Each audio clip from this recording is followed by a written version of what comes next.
Hey y'all, I'm Courtney. And I'm Sarah. And this is Bonus Tipplers, The podcast where we read all the books we used to steal off our grandmother's nightstands. and then we drink about it. Welcome to a special episode. We have a great guest with us today. Her name is Denise. And Denise, why don't you introduce yourself and tell us why you're here, why you're doing the rounds? Hi, I'm Denise Williams, she, her pronouns, and I'm the author of the recently released The Fastest Way to Fall, which is the follow-up to my debut from last year, which was How to Fail at Flirting. I almost forgot the name of it. And I'm excited to talk romance with you all. I mean, we've already kind of had a lot of fun, so I sort of forgot why I was here for a business purpose. But yeah, excited to get into conversation. Okay, so tell us about your new book. Yeah, The Fastest Way to Fall is a contemporary romance, and it centers Britta, who is a late 20s fat woman who wants to be a journalist. She works for a lifestyle magazine and gets the chance to review a body positive fitness app, or an app that's supposed to be body positive. And to not only review it, but to actually talk about her experience using it. She is the only fat woman on her staff, and she thinks this is really like the project that can kind of move her forward and get her some attention for her writing. She doesn't particularly care about joining the fitness app. She definitely doesn't want to lose weight or change really in any way, but that's how everything starts off. And she she meets her online coach, who is Wes. And Wes is kind of a dreamboat, but is also the owner of the company. And so the beginning of the novel is really epistolary. They're getting to know each other. It's a slow burn through the app, through chatting, through text. And it's all starts with fitness, but really moves very quickly into some chemistry. Wes, on the other hand, is very physically strong, but is dealing with a lot of emotional issues, family issues, some cognitive dissonance, like with finding happiness in his work. And then ultimately the whole book is about strength, kind of the strength we find in ourselves, but also being with somebody who makes us feel stronger. Wow, your pitch is super polished. Like, congratulations. That is a really, really good pitch for us. Well, I wrote this book 2 years ago, so I've had some time. So there have been a lot of books, which is really exciting. I like a ton, and some I've liked more than others. But coming out recently, there are romances that have a bigger diversity in terms of body size. Yeah. So I'm thrilled that people are writing more of those. Interestingly, they almost always seem to have like the woman is the larger partner. But so I'm sure that you've read a bunch of them. I don't want you to like slag off on any other romance novelists, but so what do you think of that trend? Like, where do you see it going? What's your opinion? Oh, yeah. I mean, that's definitely the case. And that's true in my book, too. He's a fitness trainer. That usually, if it's a male, female, or a woman and a man in the couple, the woman is the fat person. And, I think that ties back to a lot of ideas we have about what we think the fantasy is for folks about, if they're thinking about men, what the fantasy is about men. I do think that's evolving a little bit. Marie Lipscomb, who writes Indie Publishes, has a number of books where the men are larger, men are fat. Rachel Lynn Solomon has one coming out, Weather Girl. I haven't read it yet, but the hero is a fat man or a chubby man. I don't remember how she describes him. And then Rebecca Weatherspoon has done some good work on that. So I do think there is more diversity coming in that. I think it's slower. And again, I think that's kind of moving through some outdated modes, but also I joined TikTok basically to make myself feel old, I think. But I do sort of love all the quote dad bod energy that is on TikTok and on Thick Talk and on the body diversity discussions that are happening there. And I wonder if that may help move the needle a little bit more in the bookish world. I think I've seen a few that deal with, kind of not the typical chiseled buff guy. So it is slowly changing. I'm curious because I know that you're a professor and that you teach about romance novels. And I'm taking a course right now about kind of critical cultural conversations. And I'm doing my last project on romance novels. And I'm just kind of like, how do you see them fitting in academia?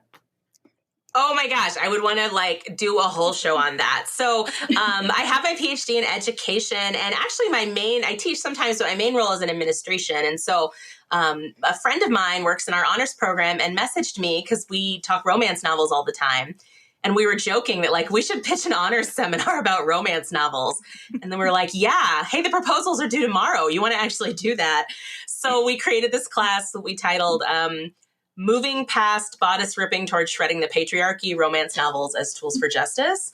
And this is we're teaching it this spring, and it'll be our third time teaching it. And then we taught an online course of it to romance readers. Which people were like, yeah, we want to take that. And I was like, you don't want to take an online class. I'll put it out there. I bet 50 people will sign up. 600 people signed up. So class, we didn't like grade it or anything. But yeah, so that was wild. And what I love about using romance novels to teach, we're using it to frame patriarchy and kind of intersectional feminism and some of those pieces. But romance novels are such a mirror of society in so many ways. And they're titillating. They're fun to read. That's why we love romance. And so it's such a great entry point, not only to explore the genre and then all the elements for us of, looking at patriarchy and feminism and intersectional pieces on the page, but also, in what ways can this genre be powerful in challenging that or in upholding it? And I think you could teach that in so many different genres, but we use romance. And the other reason I actually really love doing that in this academic setting, in this honors seminar, is that most of our students are not English majors. Many of them are not romance readers, at least from the first few times we've taught it. So we're also introducing romance as a genre and as a powerhouse genre to people who've never read romance, to my engineering students who are usually reading fantasy or sci-fi or whatever. So that's been really cool. And I also think in academia, there is, I don't think it, I know it. There is sometimes this pretension about our writing and about what is educated and what is academic. And, some of that is perception of what we think people think. And then other people just open their mouth and they say it. So for me, when I started writing it, I said it like real quiet. People were like, I was like, oh, I'm writing a book. And they're like, what's it about? And I'd whisper like, it's a romance. And then in like a barely audible whisper, I'd say, and it's kind of steamy. And then I was met really with wonderful responses of, oh, tell me more about that. I love reading romance. When it was published, like people, who don't read romance, who I know in academia would read it. And so at a certain point, I stopped whispering. And I just said it. And, having a book contract with Penguin Random House helps with that. Like there's a little, there's a little cachet there that I can be like, oh, how you living if you have a problem with it. But more often than not, I found that people were really supportive. And when they weren't, I could talk about the subject matter. My first book deals with domestic violence and trauma. It deals with professors and harassment in academia. Like it's very spot on for what people deal with. And so it also kind of is a way to challenge, misperceptions about the genre. That wasn't like the question you asked. I just kind of went on a tangent there. But I do think romance is an excellent genre to get people into discussions about societal things. Well, there was a kind of not a dust up on Twitter because it was like all one-sided that evidently there's a lot of MFAs that won't allow people to write in genre because they don't know how to read it. And so they don't know how to critique it, which sounds like a you problem. Yeah. I will always remember a creative writing class I took in college. I was an English major briefly. I switched majors a lot. But I took some creative writing classes. And in a workshop, I wrote something that it wasn't a romance. I wasn't writing romance then, but it was kind of funny and lighthearted and comedic. And somebody else wrote something that was so esoteric, I could not piece it together. I'm pretty sure they just used like a random word generator on the internet and put it together. And I remember we were passing it around and everybody was just lauding this work of this person. It was so profound. And I was getting critiqued because it wasn't heavy enough. And that really affected me, like my confidence in my writing, until I got away from there and could just be like, no, y'all were just pretentious. Like we can both write what we want, but y'all were being pretentious. But yeah, that's the case. And that happens, I think, all the time. I don't have an MFA, but I've heard lots of that type of thing about those programs sometimes. The important thing to remember is that men write books about important things like baseball and war, and women write about light subjects like love and choosing a life partner, getting married, having a family, unimportant things that nobody, male or female, spends a lot of time talking about, thinking about, or doing in their daily lives. Yeah, also that. What, you don't want to write a book about a guy who happens to be a writer, and what he's doing is trying to decide if he wants to have an affair, and also he drinks a lot? I mean, I do want to write that book. That's going to be the central premise of Law and Sausage, which was the beginning of our conversation, which listeners did not hear. But yeah, that's going to be the premise, but it's going to go a different way than what you would think. The sausage symbolizes his bad mom. Oh, yeah. Yeah. So, I'm sorry, I forgot the question I was going to ask after that. So, our podcast, I don't know if I like to think that everybody who's a guest in our podcast has done a deep dive and like a ton of research on what we do and our entire jam, and you come just loaded for bear. But I know that that's not true. We talk a lot about vintage romance. That's kind of our main focus. So, did you read any of these like vintage romances when you were younger, or now as somebody who's interested in how the genre works and what it does and that sort of thing? And so Courtney said second wave feminism and how that interacts with these often regressive, I guess you'd say, books. Yeah, so I am a late in life romance reader. Is that the term? I might have just made that up. When I was I think I was 11, maybe 10, and my best friend and I at the time were camping, and we got bored, and we went inside, and her mom was watching Danielle Steele's Jewels on Lifetime, the miniseries, and we kind of just hid in the corner and watched a little bit until her mom saw us and kicked us out.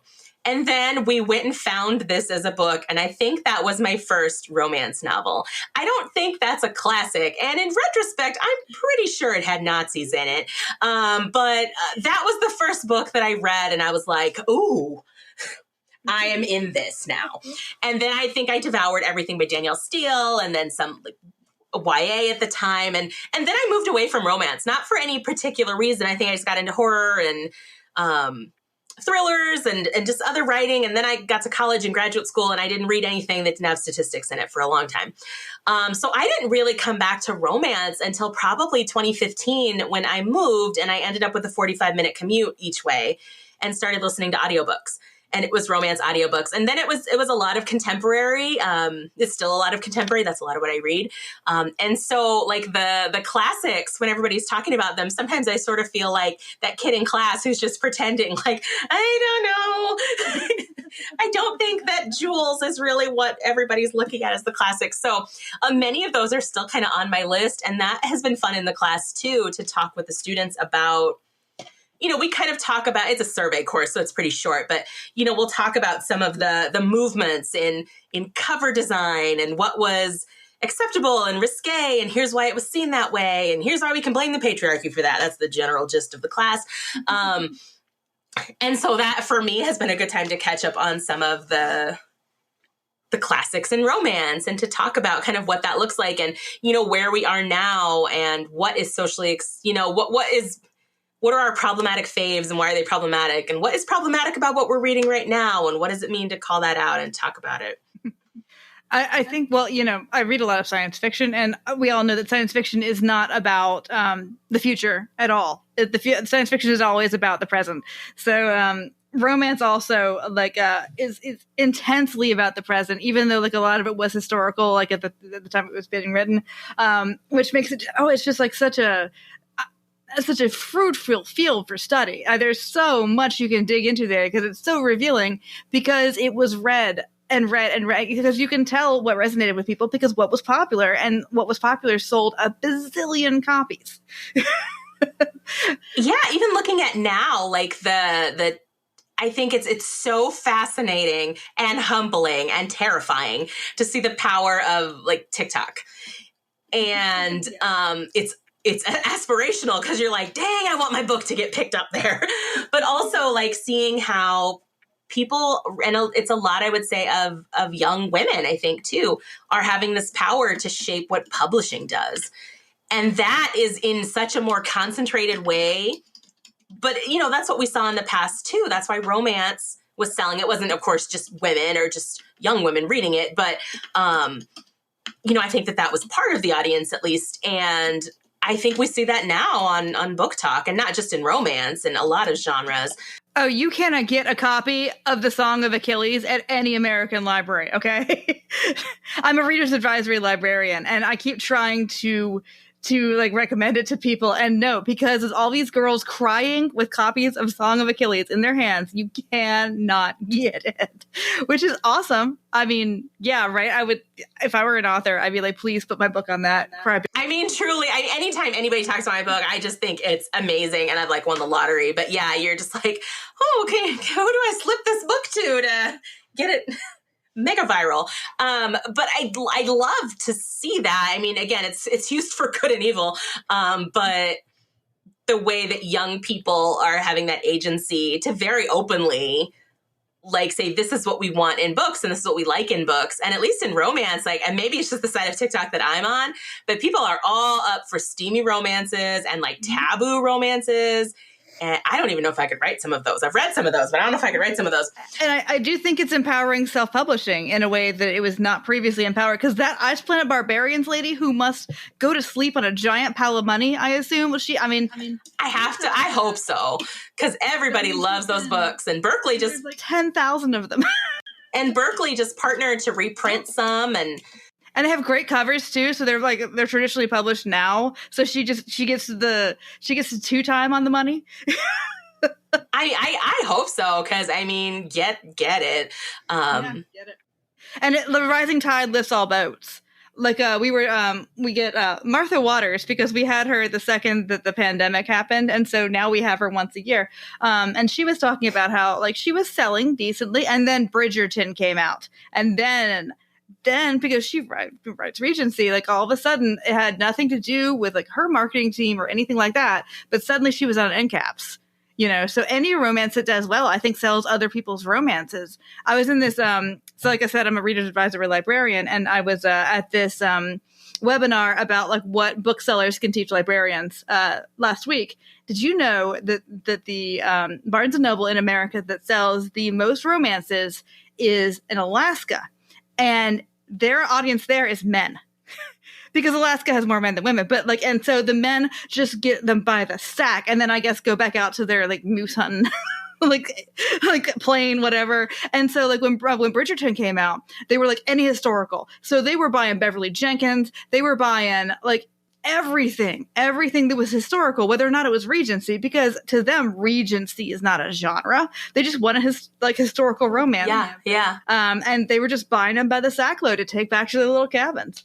Bridgerton came out either right before or right after my release last year. And my husband is a data person. We're both kind of data people. And so he thinks it's fascinating to look at my Amazon rankings and all the different ways that they tease that out, because he can kind of see that on his own, without my logins. And so he's like, why are all these you'll never rise ahead of this level, because there's 12 Bridgerton books ahead of you at all times. I was like, I know. Bad timing for writing contemporary. Well, it'll come back around. Oh, I'm not too worried. And who was the star? Reg? Oh, that good-looking scamp? Oh, I can't think of his name. Okay, so I'm just putting it into the universe. If Netflix is going to pick up one of my books down the line, he'd make an excellent Felix, who is in one of my upcoming books. He is fine. Also that. Yes. Also that. But I mean, another thing that I thought was quite interesting that they said in this, because they were talking about hand-selling books, and that if somebody... For one thing, you have to be very careful in romance, because if somebody's never read a romance, then if they read one they don't like, then they're turned off in the genre in general, I guess, because it's sort of a genre with a lot of stigma, but that they always start with a contemporary unless somebody says that they like paranormal or suspense or historical or whatever, because there's less, they said, stuff to get over. So I guess a contemporary, there you are. You're ready. You're ready to be handed as... And my local bookstore actually opened in March. And so I've partnered with them since the beginning, and they are amazing. And I swear they've maybe sold more of my books than Amazon, in our little town in Iowa, because they do that. They hand sell. And it cracks me up, because anytime I've been in there, if somebody goes near the book, one of the booksellers is like, hey, this is the author. You should buy them. I'm like, I think that's just kind of shaming them into buying the book, but I'm here for it. Well, yeah. I mean, I would feel like I had to buy it too. I mean, shout out to Dog-Eared Books and Ames because, yeah, they are phenomenal. I love them. And we'll put a link in because we do try to put a link into people's local bookstores when we have authors on. Oh, perfect. Drive traffic. If they have a web portal, we try to send it to them. I was just saying, I think, again, the thing with TikTok is that it completely changes people's relationships with media. Like the way that I experience pop culture is completely different than the way that my daughter does. And I think also what's so great about Book Talk is that it's taking kind of the power out of the publisher's hands and allows for more diverse voices to be heard. You know, these books that were kind of considered indie, you know, get picked up by people like, hey, this has somebody that looks like me. Yeah, it's interesting. And I think there's definitely and the same thing was true like on Bookstagram and with Book Reviewer and just in general. I do always chuckle when I'll stumble across a video and it's like, oh my gosh, Al, I want you to know about this book that I don't see anybody talking about. And I'm like, ooh, what's it going to be? And they hold up like 3 books and they're all New York Times bestsellers. And I'm like, oh, sweet baby, no, other people have found that before you because it's a New York Times bestseller. So, you know, I think that's kind of funny, but I think that's just true in every space. Like hype books grow hype, I have seen a ton of books brought up. Always, like no matter when, like they're not the same 20, but it's always like 20. Yeah. Yeah. And sometimes it's the same 20. Madeline Miller does not need the help. I mean, they're lovely, but you know, try Pat Barker. If you love Madeline Miller, try Pat Barker. I do love those posts. Some folks are like, hey, if you love this book, which we know you do because you talk about it all the time, you know, try this or look at this. And I've been in a couple of those, which is just so like, and I think maybe it's a new author thing or maybe it never gets old. But anytime I see somebody truly post my book, I'm just like, like it's just this exciting moment of like, there's a picture, there's a video. Oh my goodness. I would be so psyched. As, like, you know, if it was somebody who like over the transom who didn't know me, yeah, that would be really like whenever we get a Patreon who isn't related to one of us. It's like a big day. I was in a bookstore this weekend, another local indie bookstore, the Story House Book Pub in Des Moines here. And I'd signed a bunch of books for them and they'd sold them. So I went in just to sign a few for them to have on hand. And so I was just kind of propped in the window looking for a hard surface. And a woman was walking by and she stopped on the sidewalk, looked in, came in the store, bought both of my books and chatted with us for a minute and then walked out. And the bookseller looked and she's like, did you know her? I was like, no, did you know her? She's like, no. And we were both like, I can't believe that just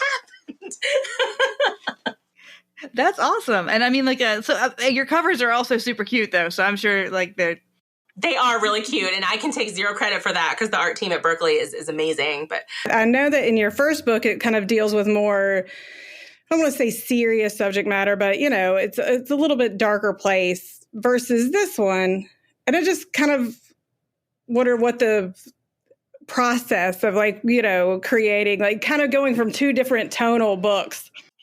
Yeah. I'd love to say there was a super intentional plan there.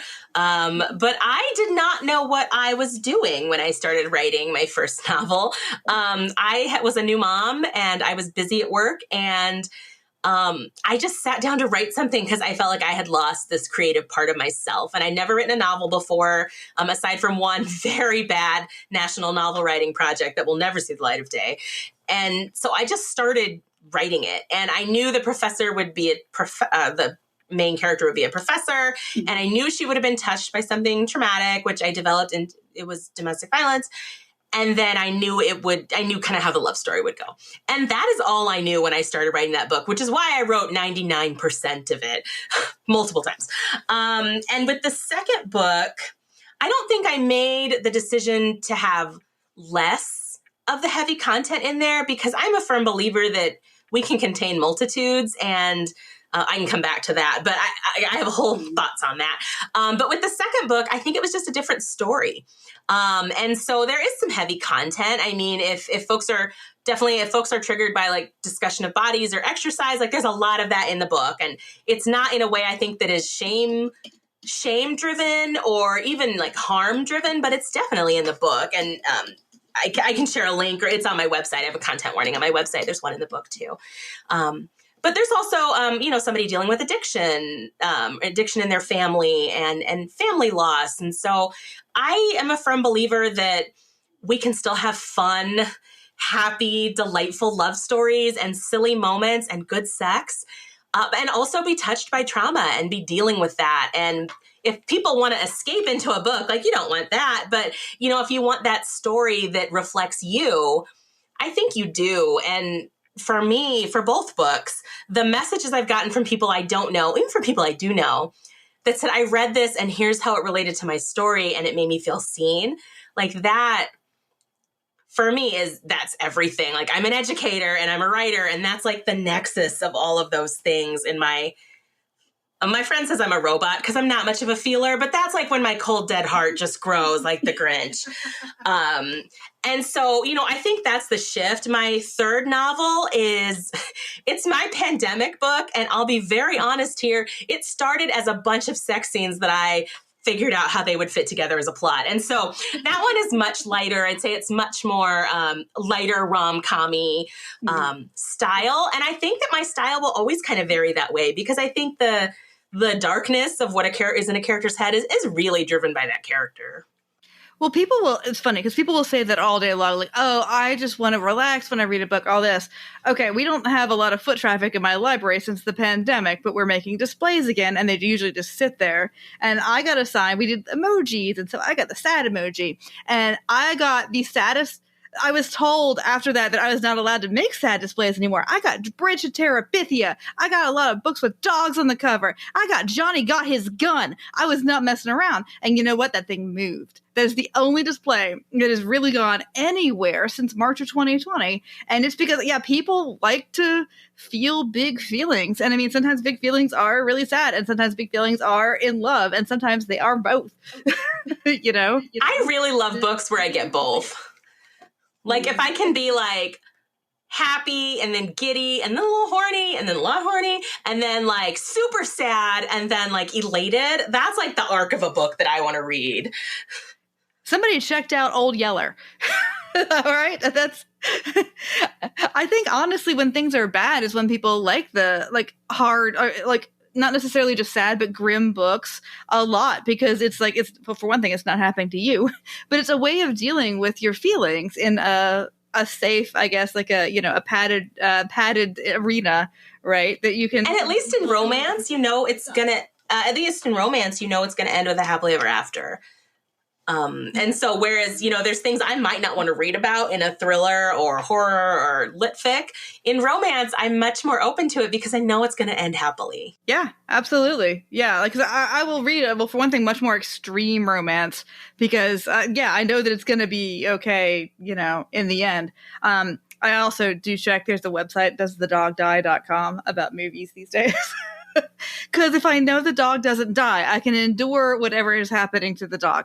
But if the dog is going to die, then I just won't go.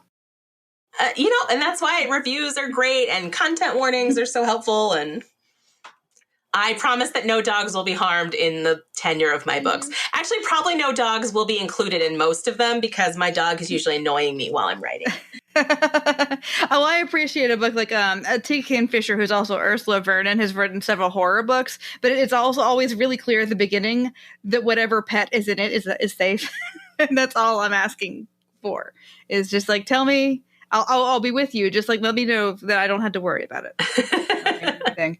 So, getting back to the whole body size diversity thing in romance, and I don't know if you want to answer this question or not. Do you listen to Maintenance Phase? I don't. Okay, I shouldn't admit this because we're on a podcast. I am so horrible about keeping up with podcasts. But since the book came out, I've heard like everybody has mentioned Maintenance Phase, and so now clearly I need to listen. I was listening to their back catalog actually today in line at Starbucks before I got my 8,000 calorie hot milkshake. And they were talking about Oprah's Wagon of Fat episode. So, and this is of course, they had done this several months ago. But they were talking about, and they had a guest on, and apologize, I don't remember the name of the guest, but who's kind of an Oprah scholar. And they were talking a lot about the way that Oprah has talked about this episode, and of course about the larger topic of Oprah's weight gains and losses. As the intersection between race and fatness. But also they talked a great bit about, she has said in many interviews that she was concerned that people saw her with Stedman, who is like an athlete and all, and thought that she didn't fit. And so there was a lot of talk back and forth about like the fact that she said that and the way that she said, I didn't want to lose weight for Stedman, but then talked about how really she was losing weight because of the way people looked at her with Stedman. And it was clearly not just fat talk. It was also racialized. If you don't want to talk about that, like, that's fine. I was thinking about that through our conversation. I wonder if you had anything to. Oh no, I think that's definitely real. And I would say these are more my thoughts because I actually don't get into a lot of that in the book. Like, they're really intentional about, the app doesn't talk about weight. And so there's one time where weight comes up and she says, I lost 2 pounds, and he doesn't comment. And then that's it. Like, that's not really in the book, and that's not the direction I went. But I think that's so real for a lot of people. And I think a lot of people get on that journey, whether it's to fitness and like bulking up, working out, toning, losing weight, whatever, because of how other people are looking at them and like other people's perceptions. And sometimes it's for our own, like, which is great, and people should do what they want. But so often it's shaped by, the messages that are socially constructed and coded around us. Like, that's real. And I think race, ethnicity, has a lot of intersection with body and what is acceptable, but also what we know are kind of how people interpret body size when coded with race, which is on top of just like regular standard racism, and then like extra shots of intersectional around gender. And so I think the body size expectations and, what's seen as beautiful is also coded on a Western and white perspective of body size and body shape. So taking fatness even out of the equation, body composition, like not about being fit or not, but, body composition and size and bone structure and where's the fat on the body. And, all of that has always, not always, but, in our kind of colonial time been coded around Western, upper class, white, able-bodied folks. And then that's applied to a lot of other people whose body composition isn't that. So from the get-go, that's tied not just to fatness, but to beauty in general, which is part of that. The approachability piece, the desexualization piece, I don't know if that's always been desexualization, because you can go back to like, the African woman who was paraded around Europe. Sarah Bartman. Yeah, I was thinking about that, how they kept her butt in a... But yeah, no, because they called her Hottentot. Hottentot. Yeah, the Hottentot. That's what it was. So, thinking about that idea of sexualization and differentiation from the norm, all of that is tied up. And there's scholars who speak about that more eloquently than me. And, I don't know if I ever thought about putting that in the book just because I didn't think that was this story. I think there are other stories that show that in nuanced and direct ways really effectively. For this story, I sort of felt like the character's multiracial, and this is the way I'm going to show her experiencing race, but not so much racism in this one, just because I think there's a lot of other pieces that the way she's experiencing it would be more kind of subtle, and that's how I did that in this book. But yes, okay, that was a long answer to a short question. Yes, that's real. Yes, there's lots of people out there, and I think that when she talks about like losing weight at different points because of what other people thought, that's why so many people do that. And I think that's also where, so many like toxic and harmful practices or just ineffective practices come into play. Because if we do something because of what other people think, that's either going to force us in unhealthy ways to adhere to other people's standards, or we'll lose a connection to why we really want to do it in the first place. And when I found myself yelling at the car, because I talk back to podcasts a lot when I'm in the car waiting for my hot milkshake, is that is why, and I mean, we're way off the path now. But one reason I think people like Oprah so much is like they say, oh, she's relatable. What they really mean when they say she's relatable is she is a billionaire with a B and she cannot lose weight and keep it off. Just like, you know, the vast majority of humans cannot lose weight and keep it off. Like when they say she's relatable, that's literally what they mean. They don't mean that I can imagine waking up as Oprah in the Oprah castle, like wherever. Like Oprah wakes up and then like somebody feeds her a peeled grape and there's like, you know, somebody with the, you know, the fan. I mean, I can imagine that, but then I wake up to a 5-year-old shoving a Pop-Tart in my face. So it's just a dream. But that means your 5-year-old can feed itself. So fine. Unrelated to anything, if you look at the side of a Pop-Tart box, it gives the instructions, which I have never honestly read, but they suggest that you freeze them. And then when you pull them out of the freezer, you can enjoy that frosty tart. And I remember sharing that on social media like a year ago, and a friend of mine changed their name on social media to that frosty tart. And I was just like, who is eating frozen Pop-Tarts? That's like the little match girl, right? What a frosty tart. What a frosty tart. I just thought that was such a great, I don't know if it's still on the box, but it was on the box like a year ago. That sounds like it's elevating the Pop-Tart. Now I'm all intrigued. I'm like, I need to get Pop-Tarts and freeze them, see what happens. Yeah, right? It's like vodka? No, I thought you were going to tell me what I didn't want to hear, which is the serving size for a Pop-Tart. I assume it's 1 Pop-Tart. But clearly, it is packaged as 2 Pop-Tarts. That's how they get you. All of these things that I did not explore in the book. I created the app that I wanted to use in that they don't help. They don't talk about weight loss. They don't tell you what to eat. It's all about like, you know, things in moderation and here's how to understand serving sizes. But yeah, like I ate Cheetos while I wrote this book, honestly, about fitness, and I was happy to do it.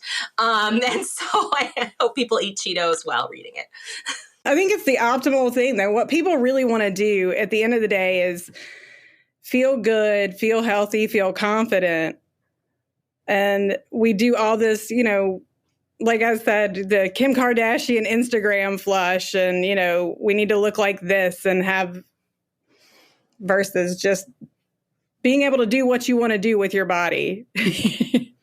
Well, I think I love the idea that it would be possible in this imaginary romance novel way to have the word wellness not just be like a find and replace for lose weight, which is what it is. Like in real life, when they say wellness, they mean exactly the same thing as when they said diet.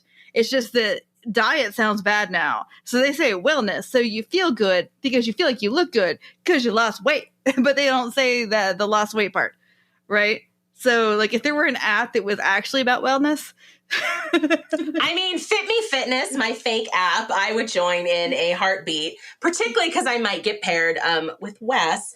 But I will also say, again, unrelated, I will never put another app in a book because when I started writing that, the original name for the app was not a real app. And so wrote the book, edited the book, got it through copy edits, all good to go. And the copy editor flagged it and said, hey, this is a real app. Did you mean to do that? I was like, no, I definitely did not. Okay, let me come up with a new name. And then I spent 5 days searching the App Store and having my friend search the Apple Store to try to find a fitness-related name that like wasn't taken. And I couldn't find one. I was ready to just mash the keyboard and make up a random word and have that be the app. So I will never do that again. Just blart. Blart out. Yeah. Blart sounds sexy. That sounds romantic. Yeah. I'm sorry. If you blart and then if you keep blarting in your pocket all day, then you accumulate steps and you can grow your blart. Like you're also going to be walking away from everybody's looks of disgust. And so, you know, you'll get extra steps that way Can't too. talk. Blarting. Okay, I'll keep that in mind if I write some bonus content. Yeah, I think you should. I pay me. Yes, obviously. I'm sure it will make a lot of money. I retain all rights to Blart Corp. So, thank you so much for coming on our little show. Why don't you give, again, your little elevator pitch for your book and tell everybody where they can get it and why? Sure. So The Fastest Way to Fall, if you want a slow burn, book about strength and feeling strong, a side reference to the chicken dance and a lot of pining is available wherever books are sold. And particularly, you can get it from your favorite indie bookstore. One of mine is Dog-Eared Books in Ames, Iowa. And the audiobook is amazing. I didn't get to hear it until it came out. So I spent my release week listening, like just driving around in my car for no reason. I don't know where else I'd be driving besides my car, but driving around for no reason, listening to Teddy Hamilton and Jimmy Camera, bring my words to life. And I loved it. And I got to do the author's note. I got to record that. And as an audio file, that was like the coolest author moment ever. Like, I think I took 1,000 selfies sitting in the recording booth, and it took like 15 minutes to record. It's very short. But anyway, not related to it. Yeah. So you can buy the book anywhere books are sold. Please do. The first book that I wrote is How to Fail at Flirting. And we've talked about that a lot.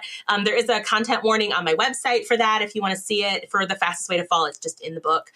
And then next year, if I can talk about that, I have 4 books coming out, which seemed like a good idea last year when I sold them, and seems like less of a good idea right now when I am working on 4 books simultaneously. But in mid-May, mid-June, and mid-July, I have 3 novellas that'll come out in ebook and audio, and they all take place in and around an airport. So the first one does have a dog in it. The dog is fine. And it's about an airport dog groomer who meets their kind of frequent flyer crush, the guy they've been scoping out when he gets on and off his flights all the time. And they meet because of a rowdy dog named Pepper. And it turns out he's a romance novelist looking for some inspiration. And so they end up having kind of a fake relationship in the airport. So all of their dates take place during his layovers. And of course, they fall in love. And the second one is Academic Rivals. It's 2 professors who are forced to travel together. And one is very kind of happy-go-lucky and sprightly, more like sunshiny. And the other I refer to as Reviewer 2. If folks are in academia, that's the nitpicky, grumpy one. And so she falls in love with Reviewer 2. And that's who the guy from Bridgerton could play if we need to, get it on film. And then the third one is the one I'm writing right now because it's due in 2 weeks. And that is called, that is 2 best friends who work in the airport who find a missing love letter. And they have 5 days to figure out who it belongs to before one of them leaves the country. And of course, that's a mirror for their own feelings for each other. So that's called The Love Connection, The Misconnection, and The Sweetest Connection. Connection because of the airport. I hope that lands. That lands. Those will be out. And then my third novel is called Do You Take This Man? And that'll be out next September. That one I'm so excited about. That's the one that started as a bunch of sex scenes. It's a divorce attorney who is Britta's best friend in The Fastest Way to Fall. She doesn't really believe in love. She's kind of a badass, and she stays a badass throughout the book. But she gets ordained to perform her best friend's wedding. So Britta and Wes get together, spoiler, and ends up in the park and sees a proposal and gets kind of swept up in the moment. And the couple wants to get married right away. And she says, I can perform weddings. Performs the wedding, writes this beautiful ceremony, and it goes viral. Turns out these 2 are celebrities. And so she finds herself in the place of being a divorce attorney who doesn't believe in love, who is also a hotly sought after wedding officiant. And I actually officiate weddings as well. So that part was really fun to write. And kind of like I do, she kind of falls in love with officiating weddings, except that she has to now work with this wedding planner who's a former NFL event planner and kind of a dude bro. And they hate each other. It's enemies with benefits is how the book kind of starts going. And in their meet cute, they run into each other. She calls him every expletive in the book, and he tells her she should smile more. So that like really sets the tone. I promise he redeems himself. But anyway, I had so much fun writing this book, this enemies to lovers tale that is, I think, a little bit more classic rom-com-y than my other 2 books. So that'll be coming in September. That sounds delightful. That sounds like so much fun. Our last tag out is okay, so go and buy Denise's books because she is lovely and charming and her books are delightful. Thank you. Yay.